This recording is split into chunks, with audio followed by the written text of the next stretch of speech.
సూర్యుడు, చంద్రుడు ఇద్దరు మనకు వెలుగునిస్తారు అని అందరికీ తెలుసు కదా, నమ్ముతారు.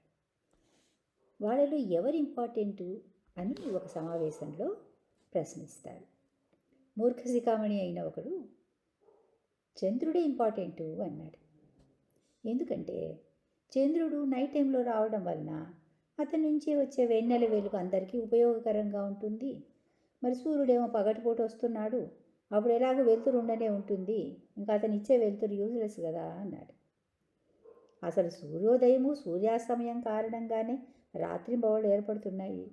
ఆ కనీస జ్ఞానం కూడా లేదన్నమాట. భౌతిక జగత్తు అంటేనే అంధకారం, చలి, నెమ్ము అంటే మాయిశ్చర్గా ఉంటుంది, తడిగా. సూర్యుడు లేకపోతే విశ్వం అంతా అంధకారమే. తూర్పు దిశలో సూర్యుడు ఉదయించగానే వెలుతురు, వెచ్చదనం ఆటోమేటిక్గా వస్తాయి. పశ్చిమాన అస్తమించగానే అతని ప్రకాశాన్ని తీసుకున్న చంద్రుడు రాత్రిపూట జగత్తుకు వెలుగునిస్తాడు. అలా అని ప్రతిరోజు సూర్యుడు తూర్పున పుట్టి పశ్చిమాన అస్తమిస్తున్నాడు అని కాదు. భూమండలం సూర్యుడి చుట్టూ పరిభ్రమిస్తూ ఉండటం వలన మనము ఈ రాత్రి పగలు అనే వాటిని ఎక్స్పీరియన్స్ అవుతూ ఉన్నాము.